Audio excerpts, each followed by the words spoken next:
Goeiedag en baie welkom as jy vandag ingeskakel het by ons boodskap. So vandag is Moedersdag. En die Bybel is vol moeders, maar allerhande moeders. Daar is 'n ma wat baie oud is, Sara. Daar's 'n enkel ma, Hagar. Daar's 'n ma wat 'n kind aangeneem het. Die prinses in Egipte het vir Moses aangeneem. Daar's 'n tweede huwelik ma, Batseba, wat al koning Dawid se ander vrouens se kinders ook moes help grootmaak. Daar's 'n skoonma, Rut se skoonma Naomi. Daar's 'n jong ma, Maria. Daar is 'n ondersteunende tannie. Paulus het 'n klomp sulke ondersteunende tannies in sy lewe gehad. Daar's 'n ouma wat ons van lees, Timoteus se ouma wat hom gehelp het om sy geloof te vorm. So ons het almal verhoudings met moeders, maar nie net 'n eie ma nie. Dit is baie keer meer kompleks en baie breër as dit.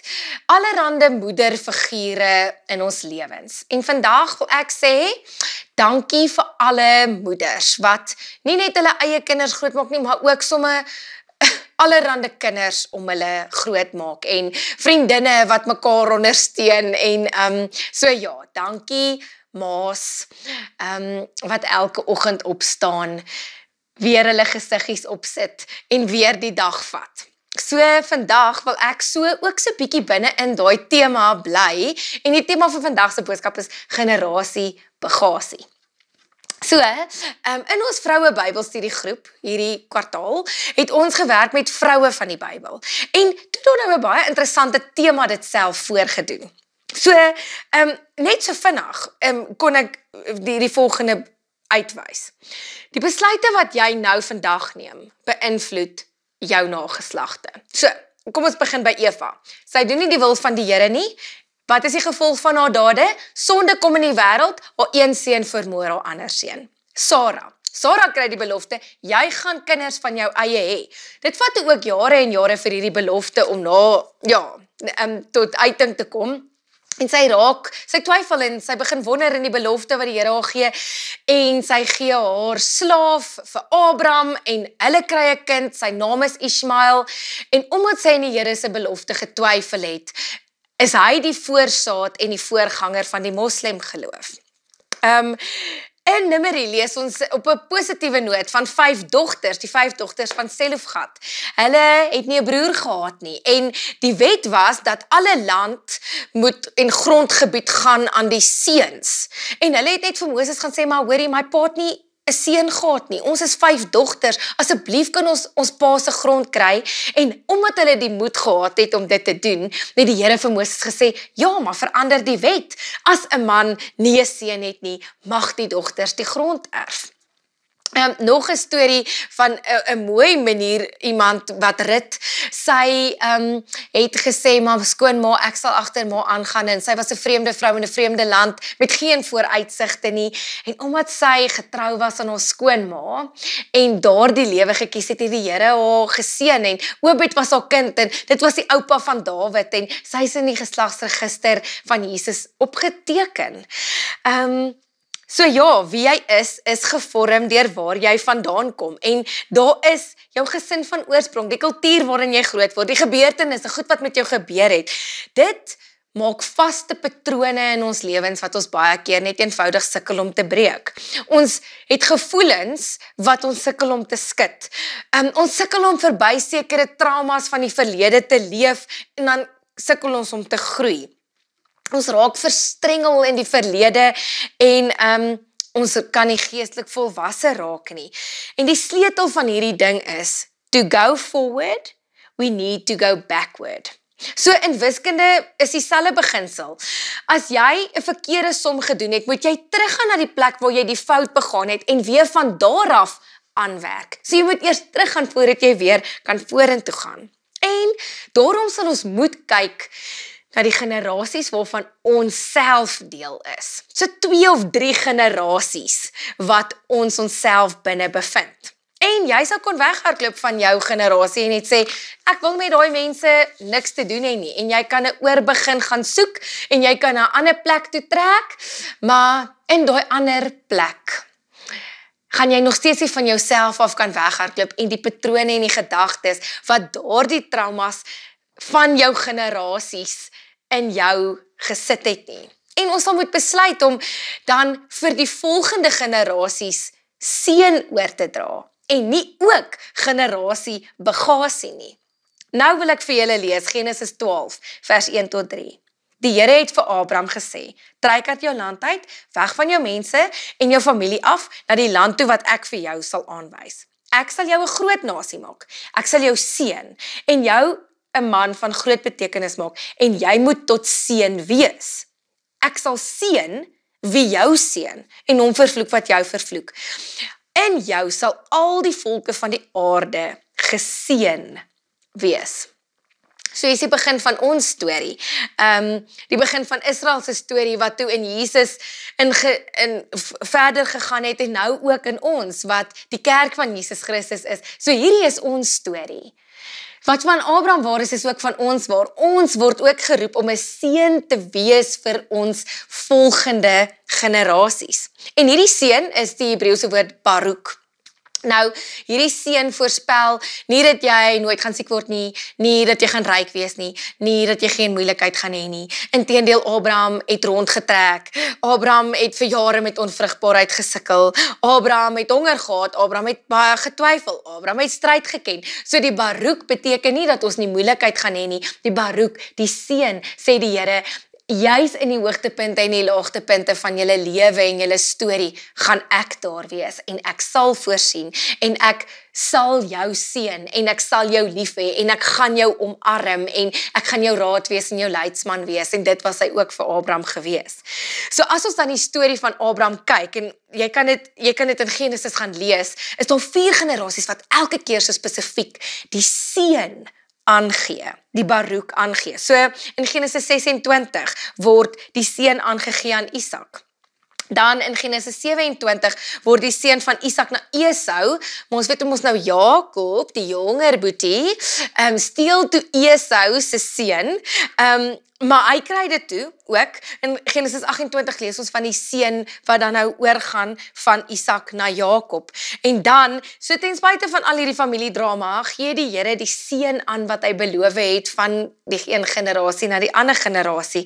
En dan in Genesis 48 lees ons van die volgende 2 seuns, Efraim en Manasse, wat dan ook geseën is uit Jakob uit. So, soos Abraham, kom almal van ons uit 'n storie uit vorige generasies uit wat goed en sleg is. So ek kom uit 'n familie uit wat, wel, hulle is vir my fantasties. Maar as julle nou 'n week saam met ons familie met vakansie moet gaan julle sien ons het ook maar ons dingetjies. Baie dingetjies en bagasie en verhale. As jy dalk uit 'n familie uitkom wat jy voel net geken is deur trauma en tragedie, is selfs nie net dit ook net sleg nie. Selfs al het dit vir jou gesê wat jy nie wil wees nie. En jy gebruik daardie gevoel van wat jy nie wil wees nie en dit motiveer jou en dit is hoekom jy suksesvol is, was dit dan ook nie net sleg nie. So geen storie, geen familiegenerasie geskiedenis is net goed of net sleg nie. En daarom is daar 'n Afrika gesegde wat sê, as ons hoog staan, dan staan ons op die skouers van ons voorvaders. So, elke een van ons kan sê, ek is hier omdat daar mense voor my was wat vir my die weg gebaan het. So ek, persoonlik, Marike, is lief vir die Here want ek het toegewyde Christen ouers gehad. Ek kon gaan studeer het omdat my ouers vir jare in die rooi deel van hulle bankrekening moes leef. Ek is lief vir lees, want my ma het ons net groot gemaak met 'n soeke na meer kennis. Ek is lief vir die kerk, want my pa is 'n dominee en ek was my hele lewe lank deel van geloofsgemeenskappe. En so kan jy ook vertel wie jy is gevorm deur die plek waar jy vandaan kom. En sekere volke is selfs nog meer op hierdie goed ingestel. Hulle kan hulle hele stamboom vir jou uitlê. Sekere gemeenskappe is baie meer gemeenskapsgerig en nie so individualisties gerig nie. So hulle kan hulle hele familieboom sê wie kom waar van waar af en hoekom. So in hierdie goed sal ek myself wil afvra. Wat beteken dit om 'n els te wees? Nou, els is my nooiens van, maar wat het dit beteken om 'n els te wees? Wat het ons familie uniek gemaak en besonders gemaak? Op hierdie stadium is ek 'n Jakobs en ek wonder wat dit beteken om 'n Jakobs te wees en wat se goed wil ek vir my kinders leer? Wat wil ek hê moet hulle eendag sê ek is 'n Jakobs en ons doen X, Y en Z? Hoe wil ek hê moet hulle daai sin voltooi? En dan wanneer ons 'n seën van die Here beleef en dan 'n seën in ons volgende generasies moet wees, is daar altyd twee vrae. Die een is, wat se generasie trauma moet ons verbreek? En die tweede ding is, wat se generasie seën het ons geërf wat ons moet aangee? Wat moet ons vier? Wat moet ons intentioneel kies en leef? So Abraham kry hierdie opdrag en hierdie opdrag as aangenome kinders van God in Jesus Christus is die opdrag om tot seën te wees vir die volgende generasie ook my en jou opdrag. Jy moet met jou geld en jou gawes en jou verhoudings 'n seën wees vir die volgende generasies. God is goed. En dan het ons 'n verantwoordelikheid om te sê, okay, God is goed vir my, hoe kan ek goed wees vir ander? So, in die 80s skryf John Trent 'n boek met die naam The Blessing. En in hierdie boek het hy 5 aspekte wat hy meen 'n seën, 'n baroek moet inhou. So die een is aanraking. As jy daai Genesis verhale gaan lees, elke keer het die pa die seun aangeraak, hy het die hande opgelê. Daar's iets wat neurobiologies binne in ons gebeur wanneer ons 'n sinvolle aanraking het. As ons mekaar vat en vashou, sag, met deernis en diep koneksie. Die tweede ding is, dit moet 'n baie definitiewe boodskap oorbring. So, ek kom nou uit 'n gesin uit, waar almal opinies het oor alles, en hulle is ook nie bang om dit te beredeneer nie. Maar jy kom dalk uit 'n gesin uit, waar vir jare, of dalk selfs nooit, jou pa die woorde vir jou gesê het, ek is lief vir jou nie. Daar's net 'n klomp goed wat so onuitsproke net maar aangegaan het. So, 'n seun moet 'n duidelike, harde, hoorbare boodskap hê. Die derde ding is, wat moet die boodskap wees? Dit moet waarde kommunikeer. So, dit moet opbou en dit moet aanmoedig. En dit moet van die begin van ons kinders se lewe af moet ons hierdie goeders vir mekaar sê. Jy is vir ons waardevol. Ons is bly oor jou. Veral van die begin, want ons weet mos nou om kinders te hê is harde werk. En kinders kos geld. En kinders word siek en dan maak hulle jou siek. En kinders moet weet, maak nie saak oor al hierdie goed nie. Niks van dit beïnvloed jou waarde nie. Die vierde ding is, dit moet na die toekoms toe kyk. Daai seën, die manier hoe ons mekaar seën, het altyd 'n profetiese woord in. Jy moet verby die hier en die nou kyk en die potensiaal raak sien. So, as jy nou sukkel om nou iets goed in jou tienerkind dalk raak te sien, of dan is daar nog steeds potensiaal opgesluit, wat eendag in die koninkryk kan sinvol wees, en dit is dan wat ons uitbring. Die 5de aspek is, jy moet nou saamwerk aan hierdie seën. Jy kan nie net iemand seën met 'n mooi woordjie en wegstap nie. Jy moet dan nou ook klippe uit daardie persoon se pad rol, en saam met die persoon bid, en saam met die persoon planne maak, en daardie persoon inspireer, en motiveer, en dit gaan iets van jou vat, om 'n seën te wees vir die volgende generasie. So hier's nou die ding, wat hoor jy jouself oor die volgende generasie sê? Dalk, sy's tog, liewe Susan, sy's maar die wille een. Of, daai Johankie, hy's so lomp, hy gaan nooit kan sport doen nie. Wat is dit wat ons sê? Daai millennials, hierdie Gen Z, hulle het geen lojaliteit nie. Wat gaan van ons werksetiek word? Wat is die goed wat ons van die volgende generasie sê? En wat moet hulle hoor? Dalk moet die volgende generasie by ons hoor, Jy hoef nie baie geld te maak nie. Jy hoef nie beroemd te wees nie. Jy hoef nie die hoof van jou maatskappy te wees nie. Jy is waardevol. Met die gawes wat die Here jou gegee het. Jy is goed genoeg. Ons is bly oor jou mens wees. Leef jou waarheid, leef wat die Here jou gemaak het om te wees, en dan sal jy in elk geval 'n betekenisvolle lewe hê. Ons sien jou. Dalk moet die volgende generasie dit by ons hoor. En dit hoef nie net in ons gesinne te gebeur nie. Dit kan ook in ons vriendekringe gebeur, by die werk. Hierdie ding is selfs haalbaar wanneer jy by die werk staan en langs iemand staan en wag dat die ketel kook. Dan kan jy ook seën in iemand anders se lewe inspreek. 'n Dankie uitspreek, 'n waardering uitspreek. 'n Hey, hoorie, jy was nou die dag so great in daai vergadering. Baie dankie dat jy gesê het wat jy gesê het. En so bemoedig ons mekaar om hierdie goeders te leef. Hierdie goeders word sigbaar dalk partykeer in eenvoudige maniere. Jou nalatenskap sien ek in 'n eenvoudige matrone wat elke liewe dag opdaag by die ouete huis waar sy werk en met deernis mense liefhet. Ek sien dit in 'n baie saggeaarde dokter wat die tyd vat om by 'n familie tot stilstand te kom wat iemand verloor het. Ek sien dit in 'n onderwyseres wat my glad nie beïndruk het noodwendig met haar woorde nie, maar in die manier hoe sy my hanteer het. Ek sien dit in 'n vriendin wat so lief is vir kos maak en kuier. As ek by haar sit, dan vergeet ek eintlik hoeveel grade sy agter haar naam het. Ek sien dit ook in 'n boemelaar wat glimlag met min tande. Ons het 2 vrae. Wat moet ons ophou doen wat die vorige generasie ons geleer het? Maar ook watse tradisies moet ons vestig en skep? So ek kon dadelik as ek nou dink, hoe kan ons hierdie ding prakties doen? Hoe kan ons praktiese seën wees vir die volgende generasie? Dink ek aan iemand soos Greta Wit wat baie gereeld vertel, sy maak elke liewe oggend haar lippe rooi en dan soen sy haar kinders op die hand voordat hulle uit die kar uitklim skool toe, en daai lipstifie sit dan nou maar die hele dag op hulle hand vas, op 'n manier selfs al vervaag dit dalk, en dit is haar manier om vir hulle te sê, jy's geliefd. Jy het 'n plek waar jy behoort. Ons ondersteun jou. Jy's geborge.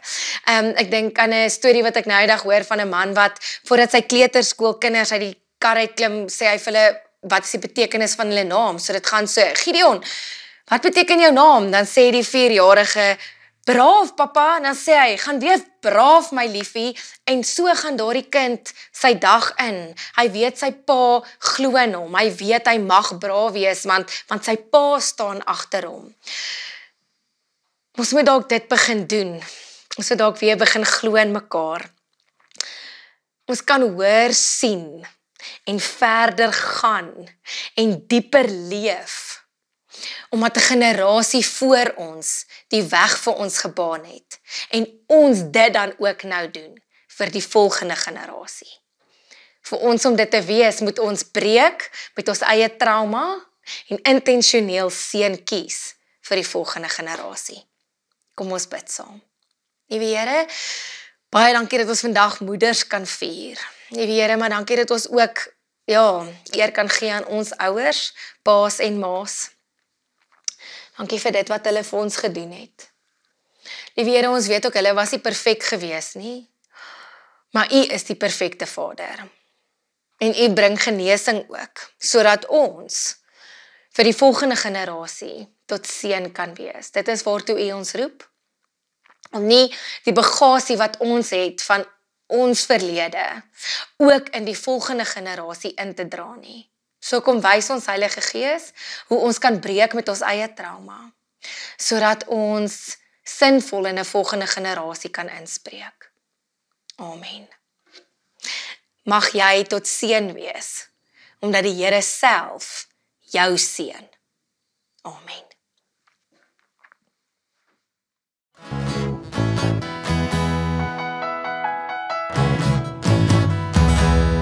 Op die woord sal ek 'n armband, op die woord sal ek in die woord klim, op die woord sal ek in die vuur ontstaan, en die leeukuil binne staan.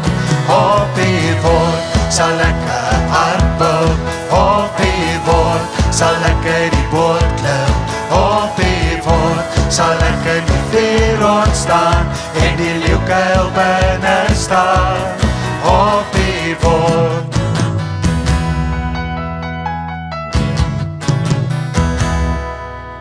Laat die mense lag, laat die mense snou, op die woord sal ek gaan. Dis genoeg vir my. Laat die golwe slaan, laat die storms woed, op die woord sal ek staan. Dis genoeg vir my. Op die woord sal ek 'n ark bou, op die woord sal ek uit die boot klim, op die woord sal ek in die vuur ontstaan en die leeukuil binne staan. Op die woord sal ek 'n ark bou, op die woord sal ek uit die boot klim, op die woord sal ek in die vuur ontstaan en die leeukuil binne staan.